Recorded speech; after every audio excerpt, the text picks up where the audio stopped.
Hi, good morning or good afternoon, depending on where you're located in the world. Thank you for attending the CyberProof webinar, Is AI Being Weaponized by Cyber Criminals? Before we get started, I want to just cover a few housekeeping items. If you have any questions, you can type them at any time. Please use the Ask a Question tab located below the player. Your question will be addressed during the Q&A session towards the end of the webinar. We also have some additional resources for you to check out under the Attachments tab below the player. You can download these at any time. At the end of the webinar, please take a moment to rate this presentation and provide any feedback using the Rate tab below the player. Your feedback is very important to us. Now, I'm really excited to introduce our guest speakers today. We have Tony Velleca, the CEO of CyberProof, and Bruce Roton, the Global Head of Success at CyberProof. So please take it away, Tony. Okay, thanks a lot. Welcome, everyone. I'm very excited on this topic. This is one of the topics that everybody likes to hype and talk about. So one of the challenges with cybersecurity is pointing out what's real and what's not real.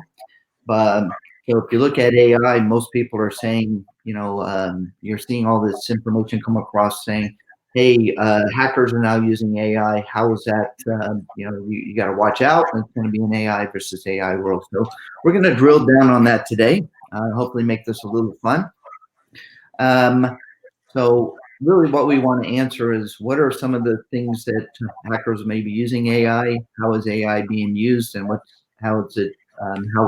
tools do hackers have available, and what does this really mean for how we defend ourselves and make decisions on that? So we'll keep it an open discover. So the first thing I wanted to do is define AI. It's a very much overused term. There seems to be a lot of confusion on the definition. But AI simply is the ability of a computer program or machine to think and learn.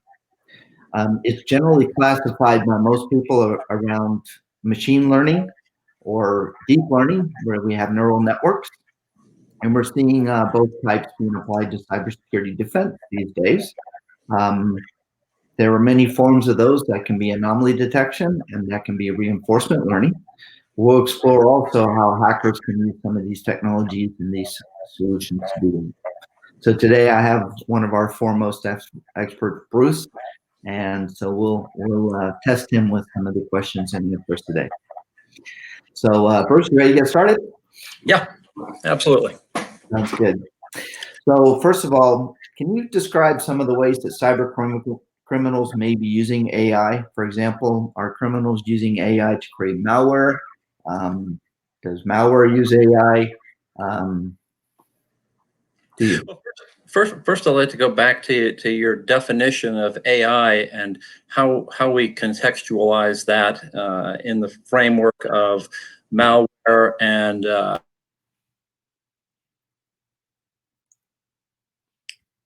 different categories of AI that are being attempted now. The first is reactive machines, and that's kind of like the old chess playing machines of the past. They simply look at the situation that they have, the limited input, and gauge the next steps based on the current layout of the board, if you will. That's strictly reactive. And we're seeing some of that in terms of back-off algorithms. For example, if a C2 communication is cut, the system will back off for some period of time and then look at alternate protocols to make contact again. And also things like typo algorithms. People don't type perfectly, so having an automated tool make the same mistakes that a person would make, and also delays in the timing of the keystrokes to make it look more human. But again, that's simply trying to mimic human behavior, and it isn't actually thinking or learning, and it doesn't have any memory of past situations. So that's, I think, one of the big differentiators there. So the question really is, are hackers getting smarter about the work? Absolutely. Are they leveraging what we would traditionally think of as AI in malware, not yet. And the biggest reason is because of the compute power that would be required for AI and the amount of data that would have to be collected to do that type of deep learning. You can't package that in, usually these packages are 16K or smaller that when they're downloaded to a target machine. So you can't package that type of intelligence into that small footprint. So from what you know about AI, do you think there's going to be new and different challenges that reflect in the increase AI by hackers and cyber criminals? Absolutely. There are some things that AI is really well suited for. Things like bypassing CAPTCHA systems. And also deep fakes will be one of the tools used for fraud.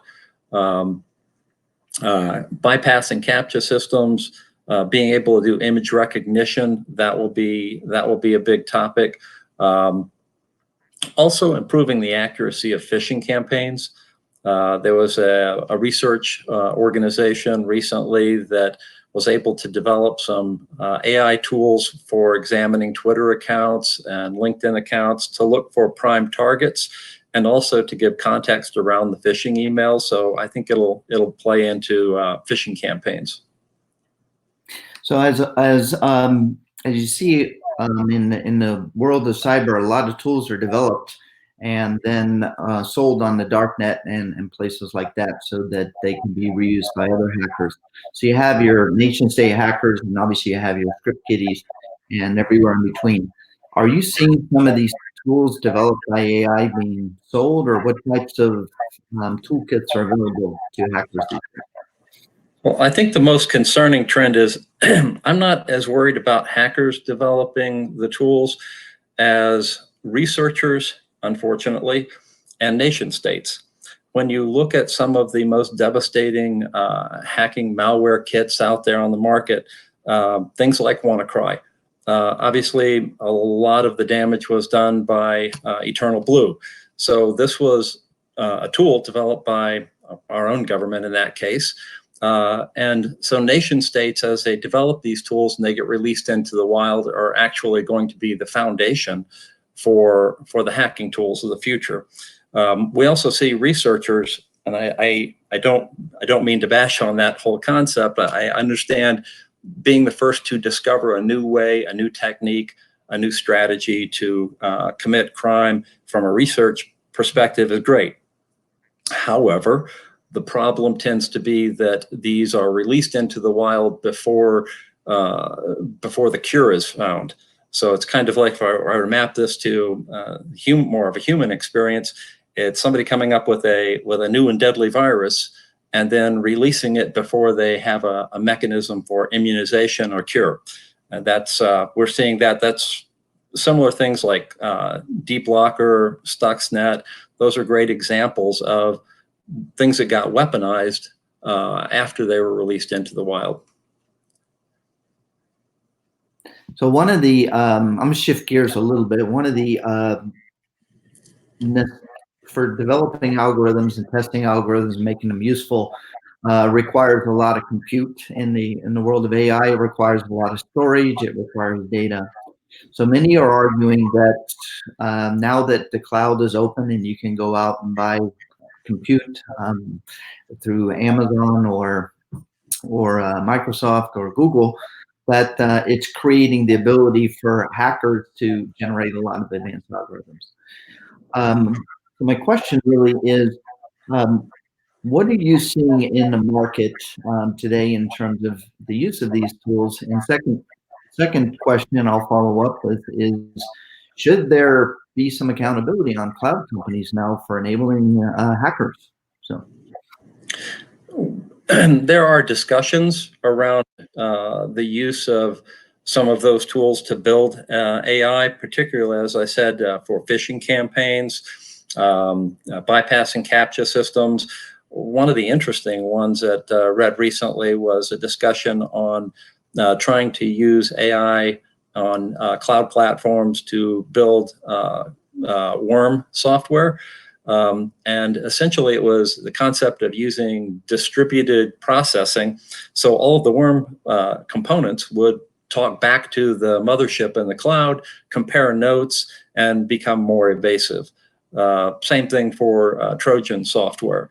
So reporting back to the cloud.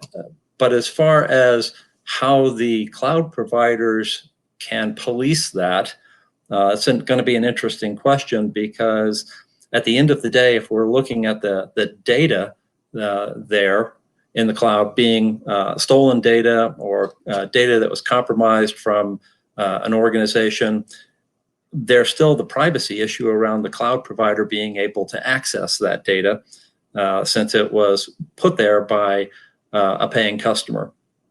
The other ideas, the building of the malware, and to what degree they have the ability to look in to see what software is under development, and again, as you said, should they be doing that? And that'll be something that'll come up in, no doubt, in privacy law over the next couple of years. One of the other things that talked about was the use of deep fakes. And I've been petitioning some people in Congress about that, in that the use of deep fakes will probably, for hacking, will probably come from cloud services and these types of tools in the cloud. The question then is, can we create laws that restrict that? And one of the approaches that I'm suggesting is that it is identity theft.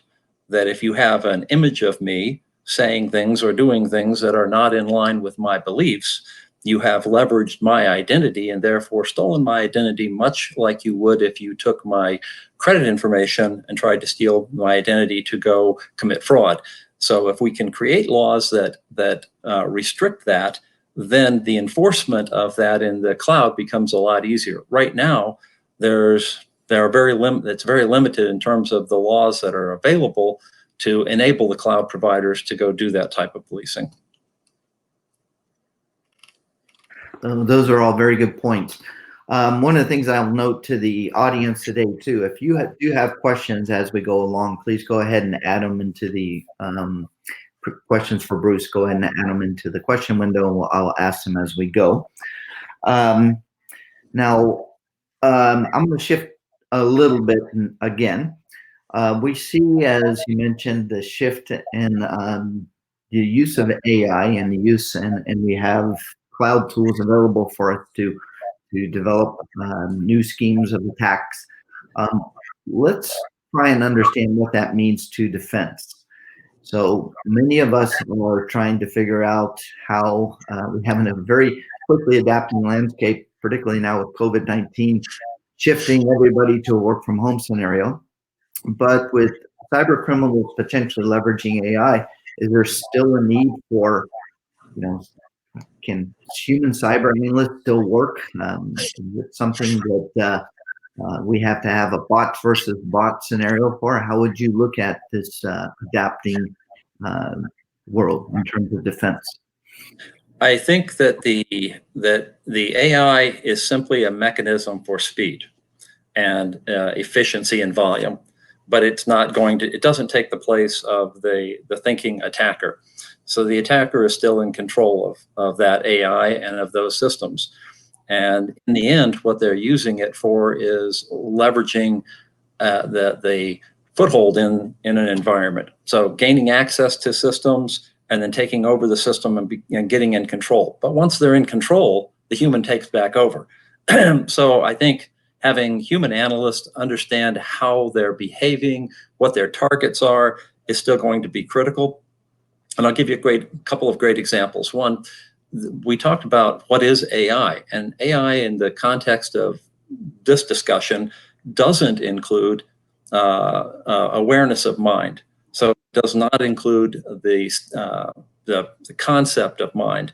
So the AI software doesn't understand that there are other thinking, living creatures in the world, and doesn't anticipate how they will behave. Similarly, it can't anticipate. We can't use it to anticipate how the attacker is going to behave.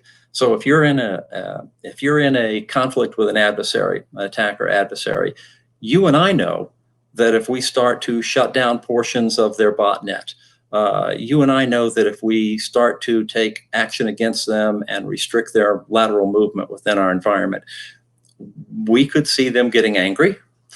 We could see them retaliating. The bot doesn't understand that the attacker could get angry and simply start deleting data, because the bot is looking at it from the perspective of the attackers trying to steal data. And we don't necessarily have the ability yet to put into that software the concept of motivation and how they will react to any given scenario. So I think we're still going to need the human element to respond to the human element in the attacker. So your short answer is that you think that humans are going to be necessary for a long time. Although, do you see that bots play a role in the next generation? Absolutely. Like I said, the AIs and bots are being used for speed and volume, and our defense has to be fast and be able to handle a lot of volume. And machines are very good at that. So being able to stop an attack quickly and stop a high volume of attack, that'll be the function of the AI component.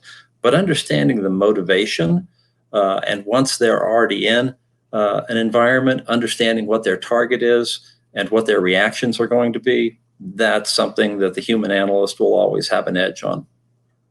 So how do you see the role of that human analyst changing in this world of AI as you're getting more and more AI-enabled attacks? I think the AI is going to be yet another tool in the toolbox. So the analyst will still be driving the defense, much like the human is driving the attack. The AI will simply be a tool for, again, speed and volume. So essentially, if you thought of the AI on the defense side, they'll be looking at broad sets of data, being able to pick out the information in that data, and potentially responding automatically to pieces of it. But the whole orchestration will still need to be done by a human analyst, if I understood you correctly. Absolutely. Okay. So one of the so in this world of AI, obviously we're seeing very recent changes with COVID-19, where the pandemic is forcing everybody out of the office and working remotely from home. In that specific scenario, since we're dealing with it now, how do you see AI enabling the defense or the attack side of that equation? I think there'll be some use in both areas, but from the attacker point of view, we just expanded the attack surface rather radically. There was, when working from the office, you've got limited ports in and out. So you've got a limited path in and out. When you send everybody home, you've got that entire home network that could be compromised, other PCs that are on it. Sometimes users may not be using corporate assets. So again, you radically expanded the attack surface, and AI will be used to discover that new attack surface and also analyze the viability of attacks in near real time. So I think that'll be the big case for the attackers using AI. In the defense side, it's going to be how to link all of those home systems back to a corporate governance system and identify anomalies on those home systems in near real time and detect how an attacker is trying to leverage multiple people working from home for a particular organization. And you recall I said that one of the tools that is currently being researched is a tool for going through Twitter accounts and LinkedIn accounts and understanding the context of the users to launch phishing campaigns. That same type of thing will be leveraged when trying to discover home users. If I can look at their LinkedIn accounts, Twitter accounts, Facebook accounts, and the times they're posting, I can figure out which people have been moved to a home work environment, and then start leveraging attacks against maybe their home systems and private accounts to leapfrog over into their corporate accounts. Yeah, great inputs on that. I know there's a lot of discussion. We actually have a quick question from the audience, and I want to pass it on because I know it's one of your areas of interest. But how is AI being used in deception technology? And I guess that's a defense tactic. I think a couple of ways. I'm working on a deception technology proposal right now, in fact, and a couple of areas have come up. I wouldn't call it necessarily true AI yet. It's still more on the reactive side, but using deception technology to link to other parts of the infrastructure can guide the automatic creation of deception environments. For an example, if I find out from threat intelligence that there's a campaign being initiated, and I understand who the campaign actor is, I can then create a deception network on the fly to help entrap that particular that actor with the tools that they use. Likewise, if I find out about a vulnerability, so I'm doing vulnerability scanning in a portion of the network, and I find out that there's some systems that have a particular vulnerability that I haven't yet patched, I could spin up a deception network automatically to try and pull in any attacker to essentially keep them blind of the other vulnerabilities and entice them into the network that I built for them. And then the feedback loop from the deception network, gathering information on tools, techniques, stalling the threat actor, and getting better understanding of what tools and techniques they're using, and then feed that back into threat intelligence and the other parts of the infrastructure to block them in other areas. That's great. And we got another question from the audience. It's a little back to the offense side, but actually it's the defense side too. So the question is, what can be a strategy to fight deep fakes? And is CyberProof making any investments in this space? But maybe you can take the first part of that question. I'll take the second. Yeah, the strategy to fight deep fakes, that's going to be a challenge. But I think that the first step in it is creating laws around deep fakes. Right now, without any laws to ban that, it's hard to enforce it, and then it's going to be a matter of developing the AI tools to spot it. Again, as you pointed out, created by AI, the likely way to spot it is also through AI. But I think the first step will be validation. So if I'm confronted with, let's say, you, Tony, telling me, I'm your manager, send this money wire this money to this account for this partner or separate company. I think the first step is validating that you actually sent that to me and finding a way to contact you, and trusting in video and audio is probably it's part of the social engineering game that's been going on for a long time. And I think the quick answer is trust but verify. Yes, and I think just to respond to, are we making investments in that area? We're the way we approach cybersecurity is a little different. We approach it by a set of value-added use cases, meaning we look at the types of loss events a customer might see, and we engineer a detection and response approach to that. At this point in time, this has not come up as a scenario that people are focused on. I mean, they're looking at phishing and other scenarios, but we are definitely open on developing capabilities to defend against this if as customer need arise. But at this point, we've not seen a direct ask in that area. Okay, I'm going to shift gears one more time, or two more times actually, but the next one is, let's talk a little bit about the future and the trends of AI. and what's what's happening and what could happen. So what do you see being, how can you see AI potentially being used in the future from an attacker standpoint?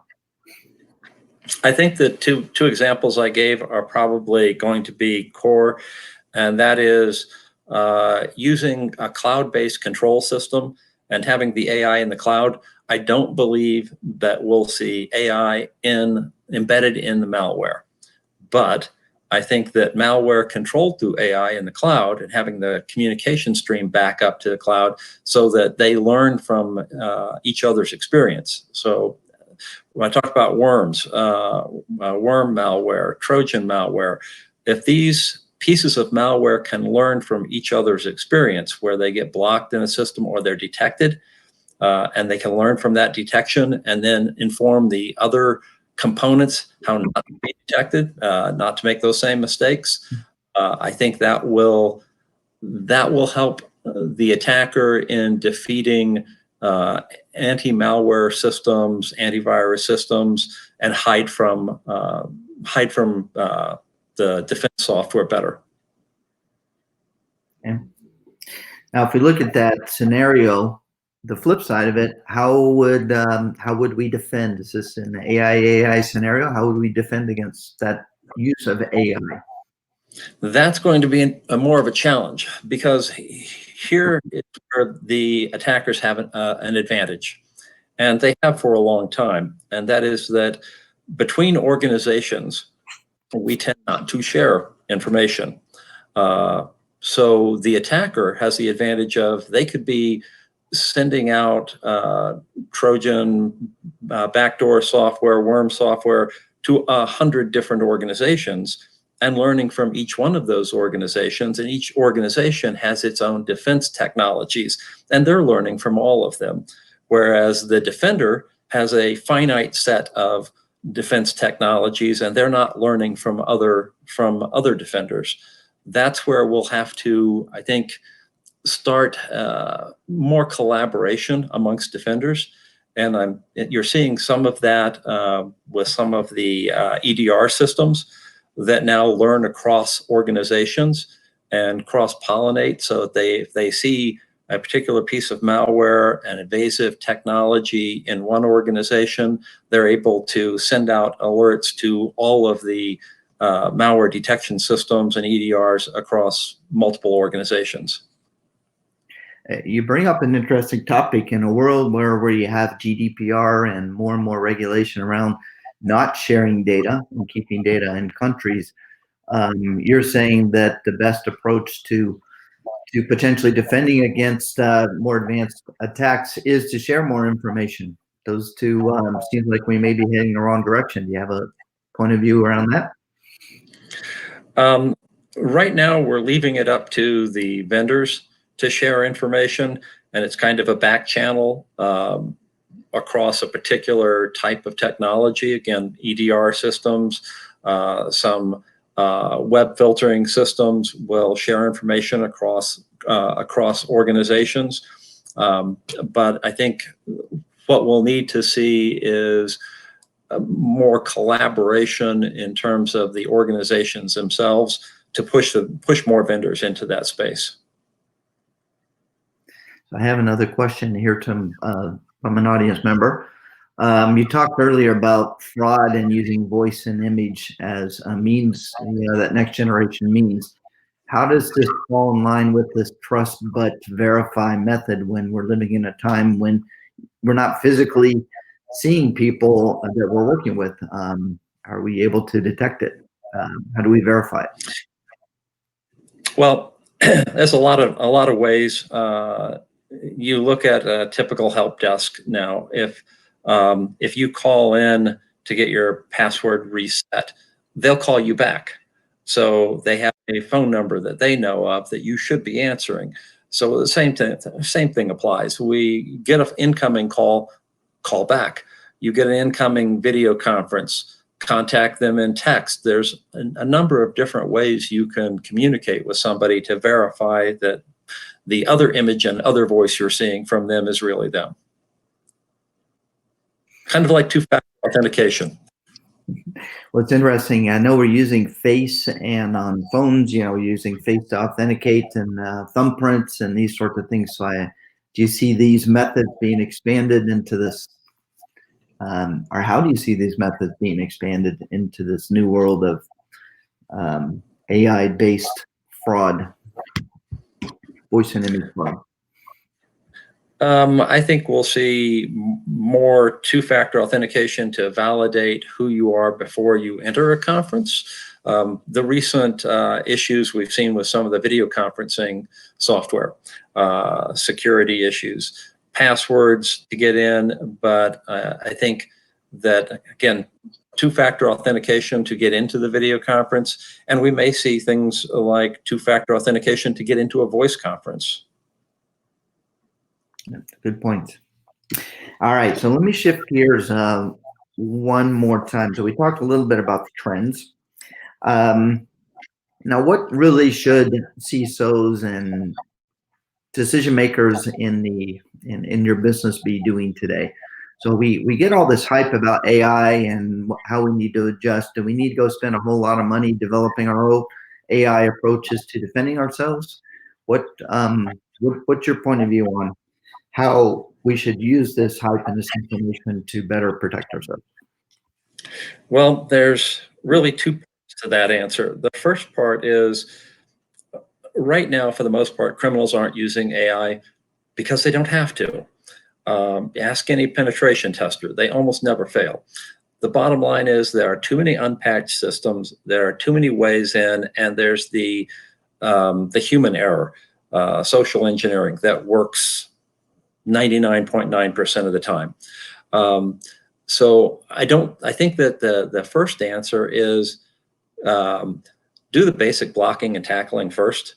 Make sure systems are patched, make sure you have a coordinated infrastructure so that you are mapping the various components, firewall to URL filtering, to deception technologies, to vulnerability scanning. So linking all of these into more of a SOAR platform so you get a more holistic view of the environment, and doing the basic, like I said, blocking and tackling will be the number one way that will keep bad guys out for now.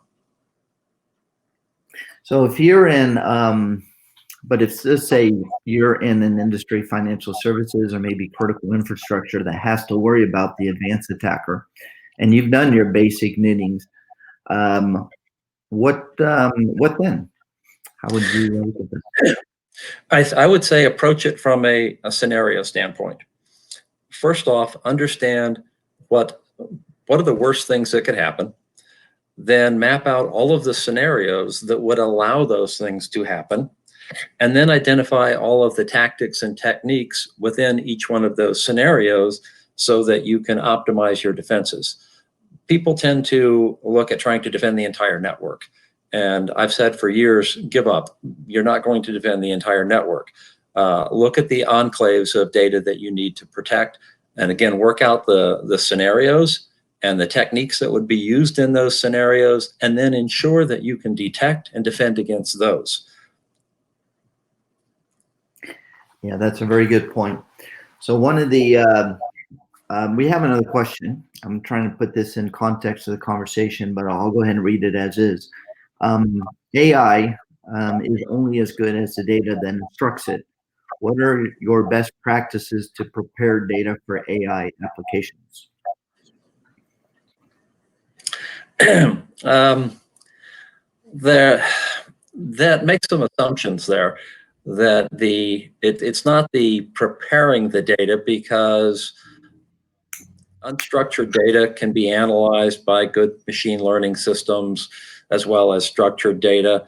It's really a matter of what data you want to collect and how much volume you can collect.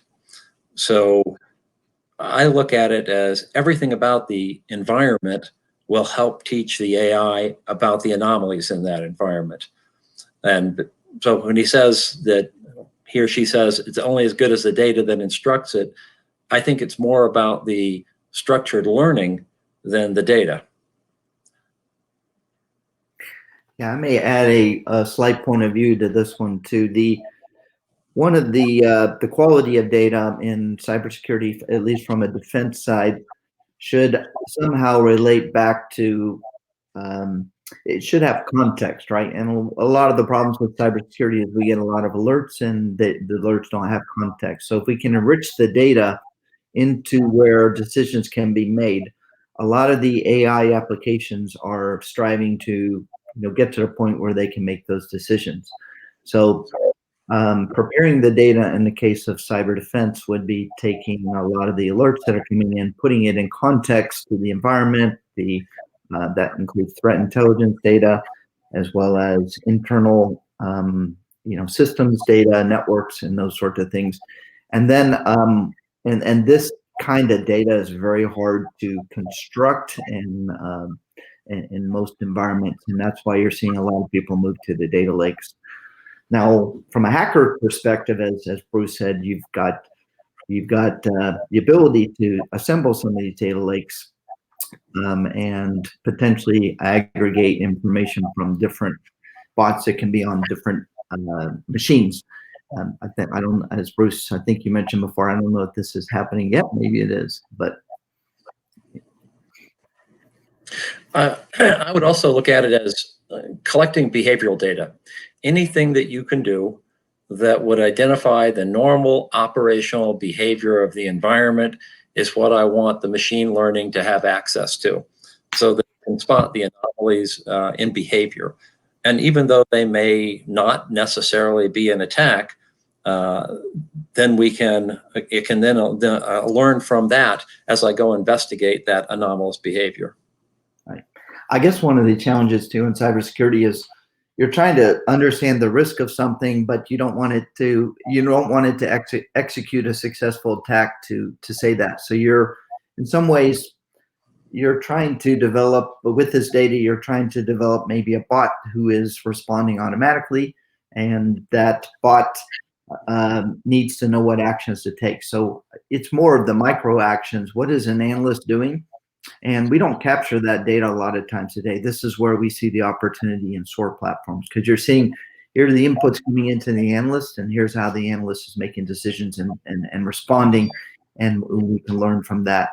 So this is an area that goes into how do we prepare data. If it depends on what we want, the AI to do. So. It really depends on what you want your response to be.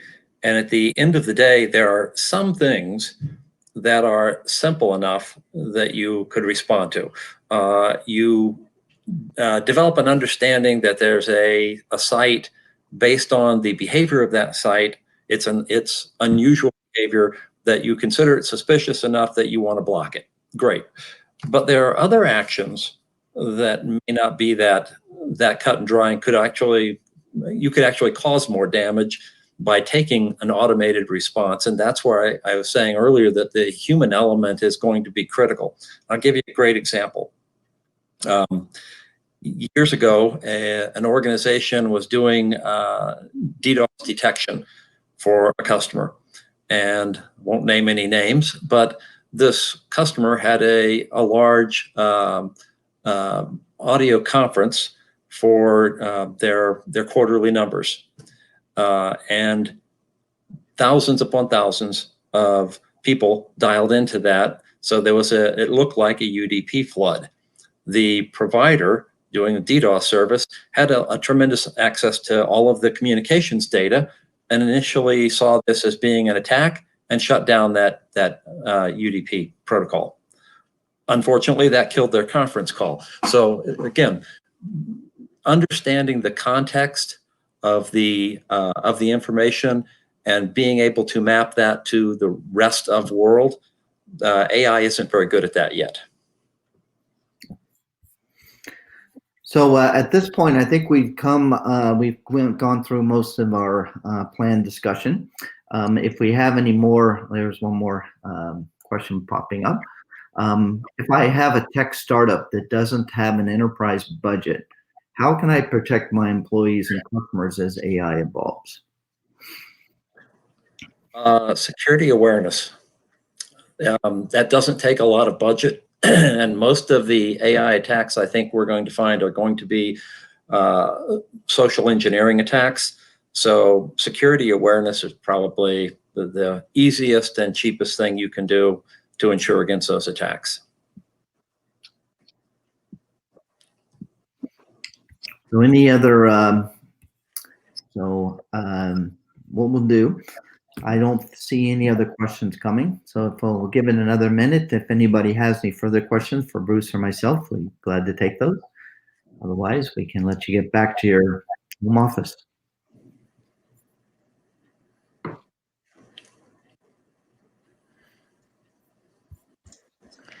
Thank you, Bruce and Tony. This, I think, was really interesting, and I'm sure that our audience really was able to take a lot from it. And if, as the audience, if you're listening to this in a recorded version and you have a question that hasn't been addressed, you can definitely reach out to us via our website or social media. We have offices around the world, so there's always someone who will be available to get back to you or get in touch with Bruce and Tony for you. Thank you for joining us. I don't see any more questions coming in, and have a great day. Thank you. Bye. Thanks, everyone. Bye-bye.